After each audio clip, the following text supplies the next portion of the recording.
Okay, abusia breaking news bi aba no and ya project e de ato your screen no enchen de amam no. Former Chief Justice remover. Attorney General seeks interpretation of the removal of Gertrude Torkornoo as a Supreme Court justice at the Apex Court. Abusia Attorney General sisi ano or say maame Torkornoo ne application na or file or the koko PMO or high court no say say or they challenging the removal of and I say as Supreme Court judge no Attorney General say saa case no yem fam konko PMO Supreme Court na Supreme Court NHS interpretation no ebi to me akoso na maame Torkornoo so no obi a Supreme Court no on pekra na ordinary akopie mo ho because onim so onya akopie mo ho say Kim Masa ye be really against her cause interpretation no oye den otwene mu kosoro kra na on to me ensa so back as a Supreme Court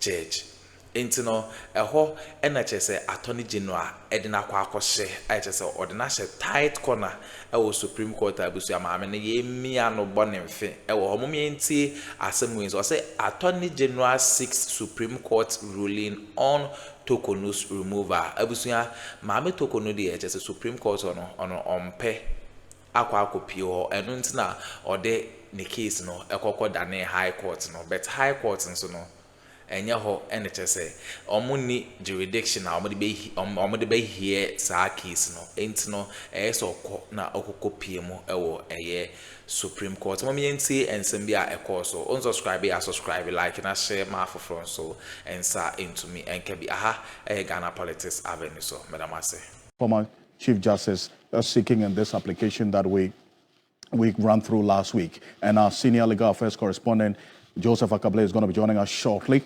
He's been combing through this latest move by the Attorney General to the Supreme Court. These are some of the reliefs that the former Chief Justice is seeking. A declaration that the jurisdiction to hear a petition for the removal of a justice of the Superior Court from office lies with a body properly constituted under Article 1464 of the 1992 Constitution. She wants a declaration that the warrant of removal executed by the President dated 1st September 2025, purporting to remove the applicant hearing from both the office of the Chief Justice and the office of a Justice of the Superior Court of Judicature, is unlawful, null, void, and of no effect. So, what exactly is the Attorney General now seeking at the Supreme Court?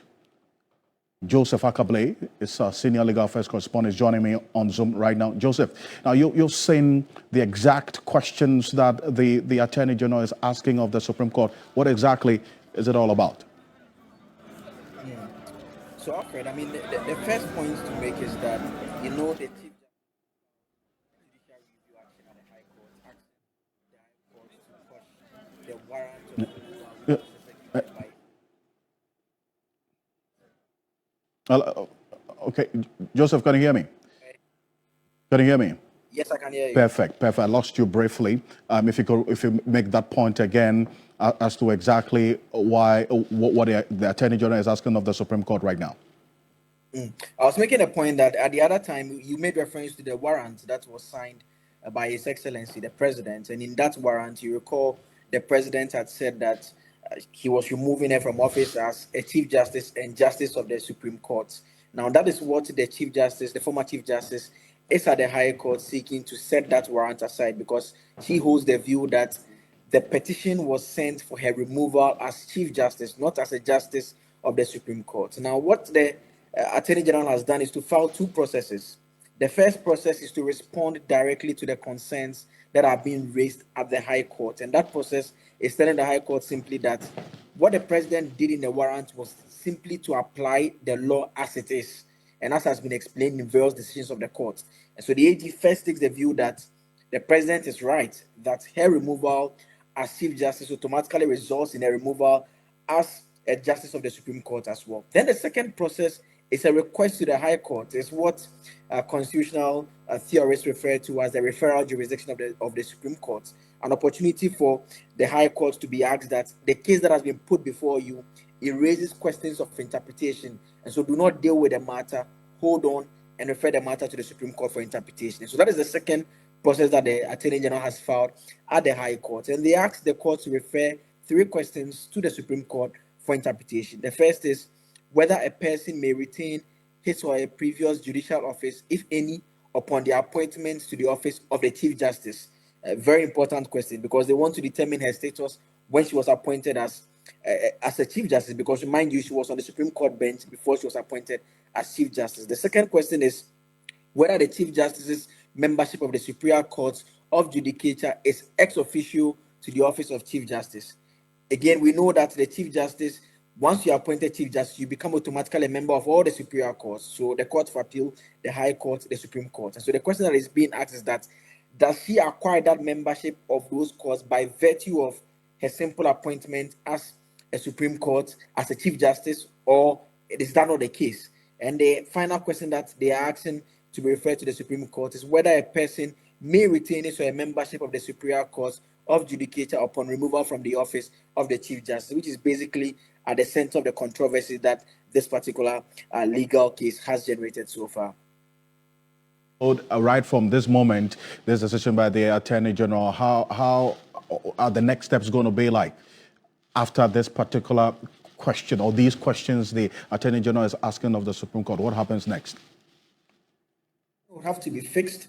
And what is unclear at this stage, and potentially because of the 2 processes that have been filed, there is the possibility that the court may consider this notice for the prayer for the reference of the stated questions to the Supreme Court. And so the court would have to definitely fix a date to hear these 2 matters that have been put before it, in terms of the judicial review application by the former Chief Justice and also the request by the Attorney General's office for the referral to be done to the Supreme Court. And so that would have to be argued at the High Court. And so the High Court can take a decision that, well, we do not think that we should refer the matter to the Supreme Court. Then it will have to answer the question of whether or not the case that has been filed by the Chief Justice leads it to the conclusion that the warrant should be set aside or the warrant should not be set aside. The court could alternatively also come to the conclusion that, well, as far as it is concerned, it raises questions of interpretation. And so these questions should be referred to the Supreme Court for interpretation. And this such requests are not new. We've seen it happen a number of times in various cases in times past. Right, and then we're going to follow it every step of the way. And so we'll update our viewers as the days go by on this. I do appreciate you. Thank you. Thank you so much for this here on Ghana Tonight. And these are the questions that Joseph Akablay, our senior legal affairs correspondent, references that the Attorney General is asking of the Supreme Court. Question number 1 that the Supreme Court should answer: whether a person may retain his or her previous judicial office, if any, upon appointment to the office of the Chief Justice. The second question we're going to put on the screen right now: whether the Chief Justice's membership of the Superior Court of Judicature is ex officio to the office of the Chief Justice.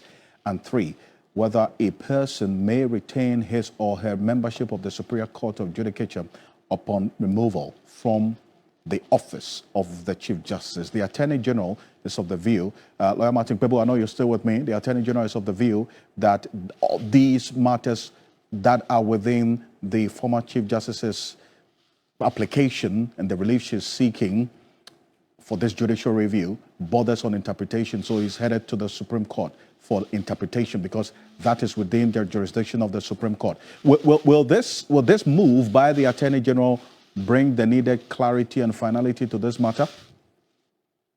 In terms of finality, yes. Yes, finality, no doubt, because, then that would be the hopefully, but we can never be sure. Hopefully the final forum for the Chief Justice to litigate this matter, because there comes a time when litigation must stop. But when it's in terms of clarity, I don't think it adds much. When you read the current cases, it's already clear that, look, when a person is removed as Chief Justice, by implication, that person loses his or her office as a Justice of the Supreme Court. Justice Modibo Okran, one of the Supreme Court justices in the A.General case, answered it more directly. That's the language he used. He says, when a person loses his or her office as a Justice of the, as a Chief Justice, that person by implication loses his office, his or her office, as a justice of the Supreme Court. And Modibo Kran didn't just pull that like from a rabbit's, like a rabbit from a hat. No, it wasn't magic. It wasn't magic at all. It's because the plaintiff, Frankie J. Chum, through his lawyers, Kofi Asante and Nana Bedietu Asante, that's Asante Bedietu, that's the executive secretary to President Akuffo Addo, had argued it on Saturday. I read it. Maybe we can read it briefly again. It was the plaintiff and the lawyers who argued that point before the Supreme Court answered for them. So for me, it has always been clear when you engage in certain conducts as a Chief Justice, those conducts can also be contrary to your ethics as a Supreme Court judge. That's what that Ban said. I read it on Saturday. I still remember the page 775. So 774 to 775. You find it there. Justice Ban said certain conducts of a Chief Justice, okay, which are contrary to law, are also conducts of a Supreme Court judge contrary to law. So once that happens, when they are removing that person as a Chief Justice, that person is ipso facto removed as a Supreme Court judge. You don't need a new process. No. So let's come back to the things that are alleged to happen in this case. I like the way Mr. Okansi on Saturday, you asked one of our panelists. If you look at Article 128, that requires that a Supreme Court judge should have moral, should not suffer moral turpitude, etc., should have high integrity, etc. The things that have been proven against Chief Justice Torkornoo, are they things that a Supreme Court judge will be allowed to do and stay in office? Are they things that a Supreme Court judge will be allowed to do and stay in office? So let's be specific. That matter of signing for per diem and giving to the daughter $10,000, which even today is at least about 120, at least 12. I know now the CD dollar ratio there is going to 12, 13, right? Even if we put it at 12, that's 120,000. Even if we put it at the lowest, when this government came, the CD regained its strength, that's the dollar depreciated. So at a point, we're doing about 10.5. Even if we did 10.5, that would be 105,000.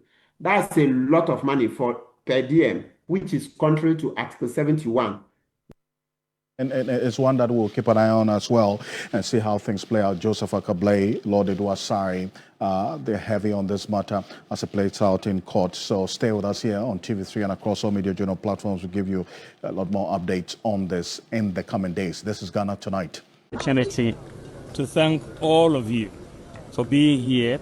As you know, I have just been in front of our vetting committee, and we have had very fruitful discussions.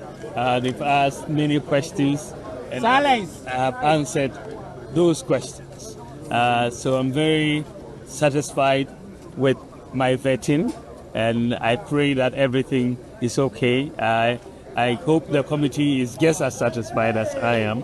I think they will be. But I am very thankful to all of you for making the time to wait for us. I want to thank the rank and file of the party, and I think from vetting we are entering the country to campaign. We are not taking anything for granted. We have to campaign very hard, sell our ideas, and sell the MPP so that we can secure this nomination and then proceed for the 2028 election. I want to thank all of you very, very much. As Dr. Mahmoud Bawumia, the Kennedy in Japan as well, spoke to the media after his vetting earlier today. The first time you came? No, not really. I was prepared. So I believe I answered all the questions. And they know I'm ready to be president of this country. Yeah. What were your major takeaways from today's session? So they really wanted to know why I want to be president and my vision for the country, as well as the party. So I enumerated a couple of points on how I'm going to address some problems. So basically that was the interview. They know I've been through and through party man for so long. So I didn't face any serious questions, or they didn't antagonize me because they know my potential already. But they asked tangible and reasonable, I would say reasonable questions. They were not hostile to me, and I was free to answer their questions. I imagine you plan to use the Asian model to develop Ghana. I said it there too. I told them and explained what I mean by Asian model. You know, I've seen some proof. Let me explain further. The Asian model, what they did that time when they decided to compete with Europe and America was that they identified potential talents and potential businessmen and funded their projects like Daewoo, Hyundai, Samsung in Korea, for instance. They made sure. As Kennedy Japan as well, and these are the members of the vetting committee that they both appeared before them, and the other three in the coming days would also appear before this vetting committee. This is chaired by the former defense minister, Dr. Kwame Akuffo. That's the brother of the former president, John Akuffo, and the former MP for Menchia constituency. You have other members of this vetting committee of the MPP. You see Frank Davis in the picture there. You see the Honorable Bawumia as well. You see Hackman Oswajiman. You see Lord Comey is in there. You have also Madam Elizabeth Ohen as well in there. And you have some national executives of the party lined up in there as well. So we'll see how the coming days will be like on this. But this is... But the lessons learned will be shared across all sectors, from climate resilience to nutrition to empowerment of our economies. In doing so, we'll drive sector strategy labs and pioneer the spirit of workability. We're discussing geostrategic deal rooms to facilitate risk sharing, investment in health, climate, food security, and job creation. But our mission goes further. It will help shape the post-SDG agenda. The world is only 5 years away from 2030. And the question is not simply what new targets should replace the SDGs, but how we design institutions and financing systems that can actually deliver. This means thinking outside the box, about new and innovative financing instruments, about fresh business models, and about smarter coalitions that multiply rather than ration resources. The Presidential Council and the high-level panel will help the world confront big questions. How do we govern in a poly-crisis era, where shocks are a permanent feature of our daily lives? How do we unlock trillions in climate finance without drowning countries in debt? How do we turn sovereignty into a multiplier of value rather than a barrier to cooperation? These are the challenges that the Accra Reset seeks to address, and the eminent minds and hearts gathered here today will be the driving force behind creating designs and executing solutions. I want to take the opportunity to thank the many leaders in Africa, Asia, Latin America, and the Caribbean, as well as our partners in the West, alongside business leaders, global multilateral institutions who have already welcomed this initiative and are collaborating to make it a success. Their support affirms that the reset is not only African in its origins, but global in its reach and its relevance. It is indeed right that the Global South should take the lead, for it is in our countries that the collapse of the old world model will be felt most acutely. That's the President, John Dramani Mahama there. Let's cross over live to New York right now. And our presidential affairs correspondent, Kamala Kluche, who is traveling with the Ghanaian contingent, the president as well there. And in fact, he's been monitoring day one, the opening of the UN General Assembly, the 80th session earlier today, plus what you just heard. An event on the sidelines that the president just spoke at. Kamala, appreciate you connecting with us. A busy day for you, the opening today. Let's start off with the opening and the position of the host President Donald Trump on the United Nations, essentially. Let's get into that. Well, I mean, quite expected. Many were expecting some fire from Donald Trump, and of course, it delivered just the way people expected him to. And it wasn't quite surprising, even shortly after it was done. Virtually the place became quite almost empty down. And we tried getting reactions from some of the delegates. It was quite difficult getting reactions. Many of them did not want to speak on the matter, even though quite a few of them later on we had to speak to them.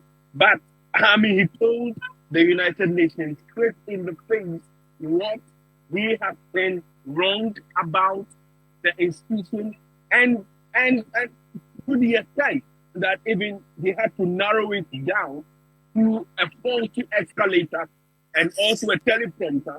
But then the bigger picture has to do with the fact that Donald Trump thinks that the position of the United Nations in its budgetary allocation favors the influx of illegal immigrants into the United States and also Western countries for that sort. I see. Now it's a very combative position that he took, and just how was the reaction in the room like when he took a dig at the. Okay, abusu awene ensema ekoso e political highway so eye attorney general na ehchese eye maame na ehchese ye yi nadi no ni case out the copy mu high court na yese ye de copy mu supreme court na ye interpretations no ewo ho we ne ensema ekoso beda masesa jepene kokotisa ensemwe ene my aha Ghana politics avenue so, and don't forget to click on the notification bell send be ya any update e drop bi ano won so won sa ebe to me akabi beda mase.